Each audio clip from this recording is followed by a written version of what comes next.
नमस्कार, स्वागत है आप सभी का एबी स्टार न्यूज में और मैं हूं आपके साथ जुबैर चौधरी। वक्त तो चला है हमारी देवभूमि का, जहां सबसे पहले बात देहरादून की कर लेते हैं। आपको बता दें कि देहरादून में कांग्रेस के कई नेताओं को पद दिया गया है। उत्तराखंड विधानसभा चुनाव में के राज्य के गढ़वाल मंडल में कहीं ज्यादा करारी शिकस्त का सामना करने वाली कांग्रेस ने अपने नए सेनापति तैनाती कुमाऊं मंडल के से कर दी है। पार्टी के प्रदेश अध्यक्ष सहित नेता प्रतिपक्ष और उपनेता की तैनाती की कुमाऊं मंडल से ही की गई है। अभी तक राज्य के दोनों गढ़वाल कुमाऊं को साध कर चलने वाली कांग्रेस ने इस बार यह आश्चर्यजनक निर्णय लेकर राजनीतिक गलियां जानकारों तक को चौंका दिया। पार्टी को गढ़वाल मंडल से अपेक्षित समर्थन न मिलने के बाद भी इस बात का किसी को अंदाजा नहीं था कि पार्टी इस मंडल में एक झटके में अपने राजनीतिक एजेंडे से बाहर करने का साहस दिखा पाएगी। तो वहीं कांग्रेस ने उत्तराखंड में अपना नया प्रदेश अध्यक्ष ढूंढ लिया है। पार्टी ने करण माहरा को उत्तराखंड कांग्रेस प्रमुख नियुक्त किया है, तो वहीं विधायक दल का नेता के रूप में यशपाल आर्या की नियुक्ति की है, जबकि विधायक दल के उपनेता के रूप में भुवन चंद कापड़ी की नियुक्ति की गई है। बता दें कि कापड़ी ने विधानसभा चुनाव में तत्कालीन मुख्यमंत्री पुष्कर सिंह धामी को हराया था। उत्तराखंड विधानसभा चुनाव में करारी हार के बाद पार्टी ने गणेश गोडियाल से अध्यक्ष पद से इस्तीफा ले लिया था। तो वहीं कांग्रेस महासचिव केसी वेणुगोपाल ने करण माहरा और यशपाल आर्य की नियुक्ति की जानकारी दी।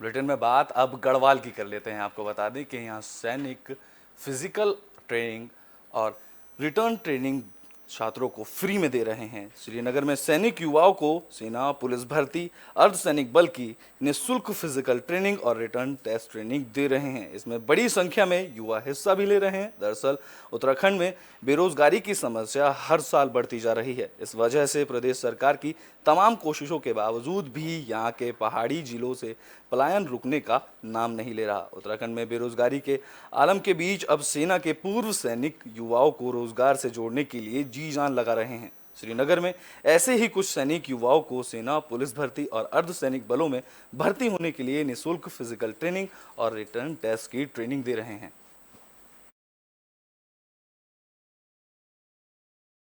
सर, जब मैं स्टार्टिंग में आई थी तो मुझे मतलब मैं कर नहीं पाती थी। मैं अकेले में मैंने एक मतलब स्टार्टिंग में देखती थी कि मैं अकेला करूं, लेकिन मुझे जब मैं ग्रुप में आई तो मैंने सोचा कि मैं बहुत पीछे थी। मतलब हर चीज़ में पहले बहुत डरती थी आगे आने में, फिर मैंने कोशिश की थोड़ा थोड़ा आगे बढ़ने की। लड़कियां कुछ नहीं कर सकती। आज के टाइम में लड़कियां सब कुछ कर सकती हैं, और लड़कियां आप देख रहे होंगे लड़कों से ज़्यादा तो यहाँ लड़कियां ही हैं। लड़कियां सब कुछ कर सकती है। तो किस चीज़ की तैयारी चल रही है बेटे आपको? अभी तो सब पुलिस की तैयारी कर रहे हैं। जितेंद्र धिरवान, अध्यक्ष लक्ष्य फाउंडेशन सोसाइटी उत्तराखंड। देखिए, जो आपने कहा कि क्यों आप ऐसा मतलब इस प्रकार का ये कर रहे हैं, एक्चुअली मैं भी आर्मी से रिटायर्ड हूँ, और निश्चित रूप से मैं 2017 में जब से पेंशन आया था तो उसके बाद हमने आके उसके बाद से हमने ये पहले स्टार्ट कर दी थी कि हम अपने पहाड़ी क्षेत्र के बच्चों को जो है सेना के लिए, पुलिस के लिए, डिफेंस सेक्टर में जो भी जिस सेक्टर में जाना चाहता है उस सेक्टर के लिए हम इन्हें मजबूत करें, और हमारी ये पहल जो है रंग लाई है। बुलेटिन में बात अब उत्तरकाशी की कर लेते हैं। आपको बता दें कि यहाँ डीएम ने दायरा बुग्याल का स्थलीय निरीक्षण किया है। इसके बाद सभी अधिकारियों को जरूरी दिशा निर्देश भी दिए गए। समुद्र तल से 3639 मीटर ऊंचाई और बटवाड़ी ब्लॉक के रेथल से करीब 9 किलोमीटर पर स्थित दायरा बुग्याल का जिलाधिकारी श्री मयूर दीक्षित ने पैदल चलकर ट्रेनिंग रूटों के साथ ही स्थलीय निरीक्षण कर उनका जायजा लिया। इस मौके पर जिलाधिकारी ने पर्यटकों रूट के मार्गों पर साफ सफाई बनाए जाने और मार्गों के विभिन्न स्थानों पर विश्राम स्थलों के बेहतर रखरखाव को लेकर वन महकमे के अधिकारियों को दिशा निर्देश दिए। इस दौरान उन्होंने कहा कि प्राकृतिक स्वाभाविक से भरपूर प्रसिद्ध दायरा बुग्याल पर्यटन के मानचित्र पर विशेष स्थान रखता है। पर्यटन के क्षेत्र में दायरा बुग्याल को विकसित किए जाने के लिए बेहतर प्रयास किए जाएंगे। उन्होंने कहा कि ट्रैक रूट में जिन जिन जगहों पर भूस्खलन संभावित स्थान के मार्ग खराब हो रखे हैं, जिला योजना के उन कार्यों को प्रसारित करके पूरा किया जाएगा। जिलाधिकारी ने वन क्षेत्राधिकारियों को निर्देशित करते हुए कहा कि ब्रसू अनरेथल पर्यटकों रूट पर स्वच्छता बनाए रखने को लेकर विभिन्न स्थानों पर साइन बोर्ड भी चस्पा करें।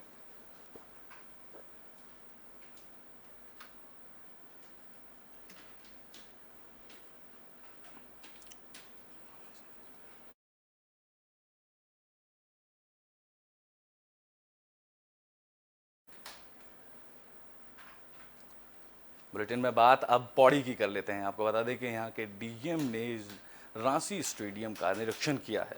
पौड़ी के जिलाधिकारी डॉक्टर विजय कुमार जोगदंडे ने मुख्यमंत्री की घोषणा के तहत रांसी खेल मैदान में हो रहे कार्यों का निरीक्षण किया, तो वहीं कार्यदायी संस्था को निर्देशित किया कि बेहतर गुणवत्ता के साथ कार्य जल्द से पूरा करना सुनिश्चित करें।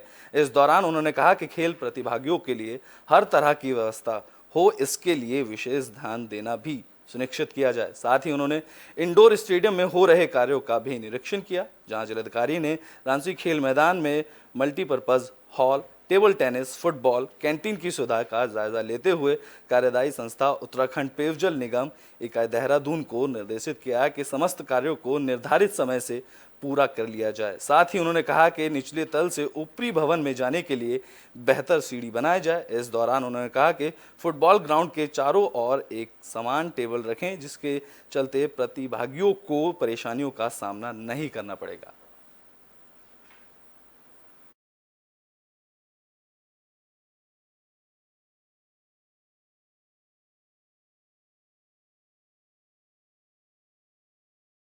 डीएम साहब के इंस्ट्रक्शन है, उनके अकॉर्डिंग तो हम जो भी उन्होंने बताया, जैसे स्टैंड को लेके हुआ या वर्दी हेलमेट को वगैरह को हुआ, उनको सर हम लेबर को दिलवाने की पूरी कोशिश कर रहे हैं। उनको दिलवा देंगे जल्दी 2-4-6 दिन में। और बाकी रहा सर काम का, तो अक्टूबर से हमने चालू किया है और ये कोई 5-6 महीने हुए हैं हमें, 2-3 महीने के अंदर अंदर हम इसको कंप्लीट कर देंगे। सर पहले तो मुझे खुशी इस बात की है कि आप हमारे पत्रकार लोग हैं जो बराबर यहाँ पर निरीक्षण कर रहे हैं, और निरीक्षण करने का मतलब होता है कि दूसरे को सजग करना।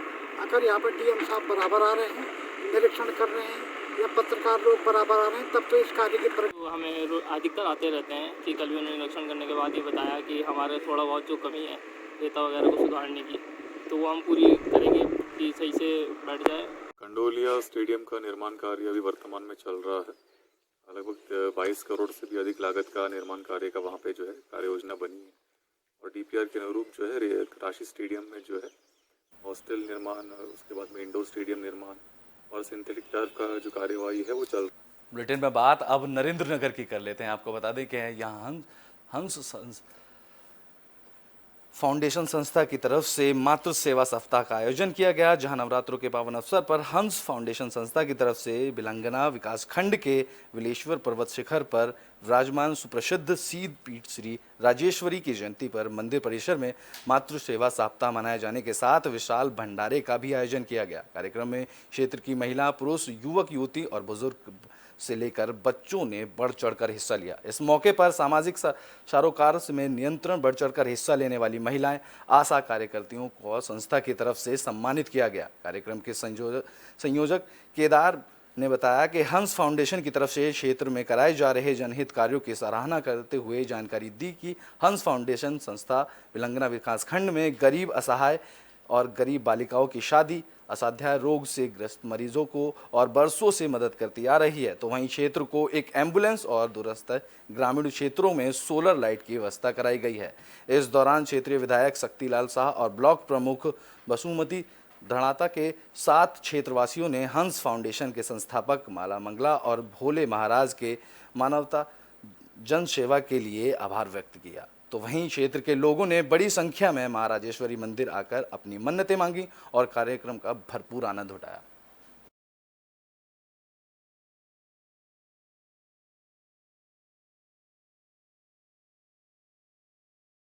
क्योंकि पूरे उत्तराखंड में हंस फाउंडेशन द्वारा जो है माता श्री राजेश्वरी जी की जयंती के शुभ अवसर पर पूरे उत्तराखंड में यह कार्यक्रम महिलाओं का सम्मान, जो हमारी मातृशक्ति हैं और जो समाज में जिन्होंने विशिष्ट अपना योगदान देते हैं, और आप समझ सकते हैं कि ये उत्तराखंड जो है विषम भौगोलिक परिस्थितियों का प्रदेश है। बहुत अच्छा लगा। हंस फाउंडेशन को जो है हमारी चिंता भी हुई और उन्होंने हमारे उसमें वो जताया, और हमें बहुत अच्छा लगा कि उन्होंने लोगों ने कम से कम हमारा इतना बड़ा सम्मान किया। बहुत ही अच्छा कार्यक्रम था आज ये हंस फाउंडेशन का।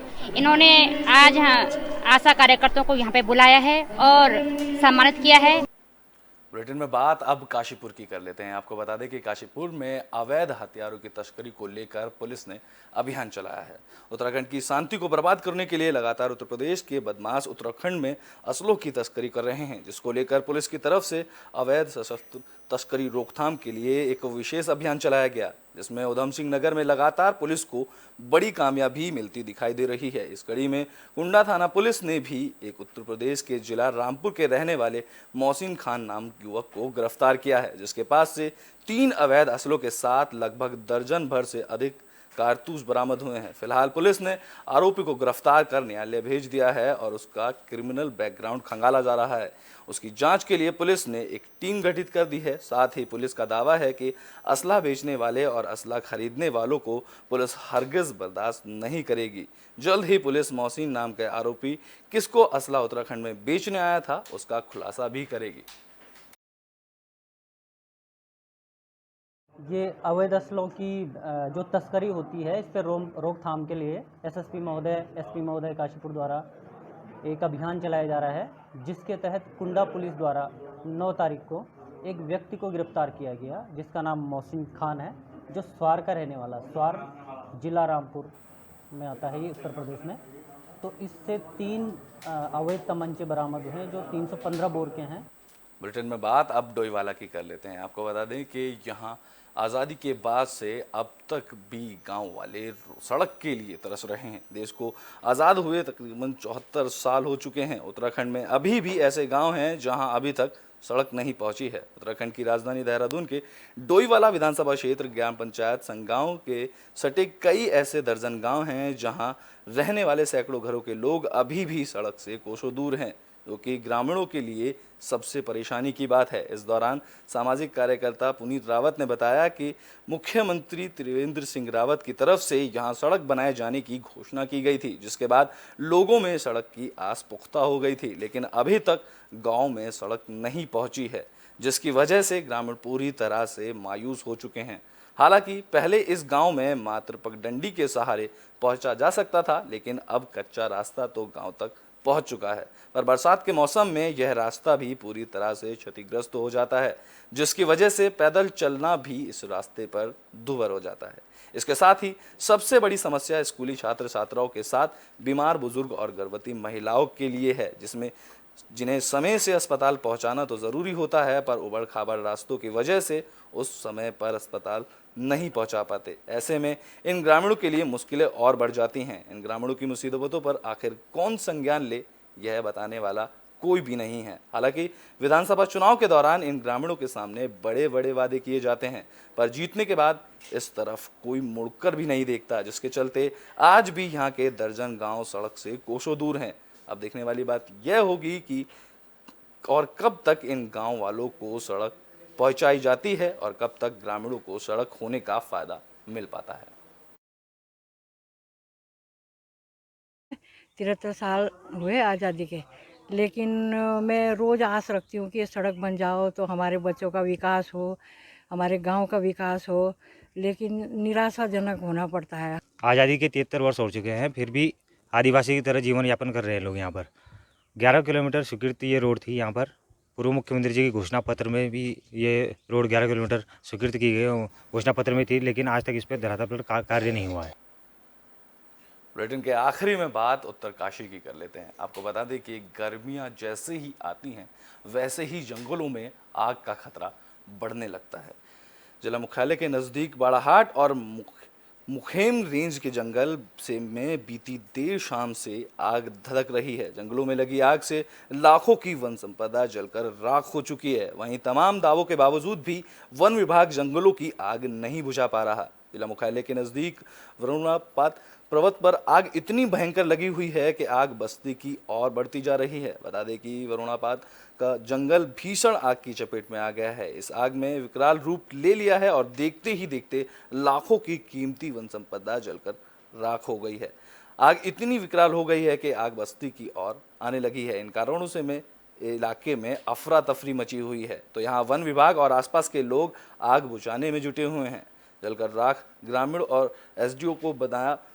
जंगल में आग वन विभाग दावा कर रहा है कि जंगलों की आग बुझाने के लिए तमाम प्रयास किए जा रहे हैं, लेकिन धरातल पर सारे विभागीय इंतजाम फेल साबित हो रहे हैं। इसलिए जंगली जानवरों के समक्ष जीवन के साथ ही भोजन पानी का संकट भी अब पैदा होने लगा है। इसके साथ ही वातावरण प्रदूषित होने से लोगों को सांस लेने में परेशानियां हो रही हैं। इस दौरान बड़ाहाट रेंज के वन क्षेत्र अधिकारी रविंद्र पुंडीर ने बताया कि वन विभाग की टीम मौके पर भेज दी गई है और आग पर काबू पाने का प्रयास किया जा रहा है।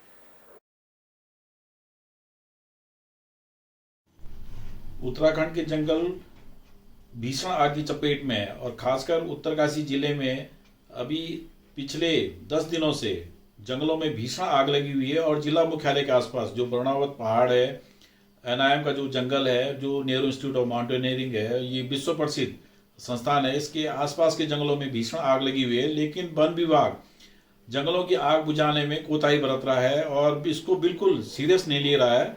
और उत्तरकाशी का जो वन विभाग है और यहाँ के जो अधिकारी हैं, बिल्कुल घोर लापरवाही उनकी देखी जा रही है जंगलों की आग को बुझाने को लेके। वो बिल्कुल उनकी कोई चिंता नहीं है कि जंगलों की आग पे काबू पाया जाए।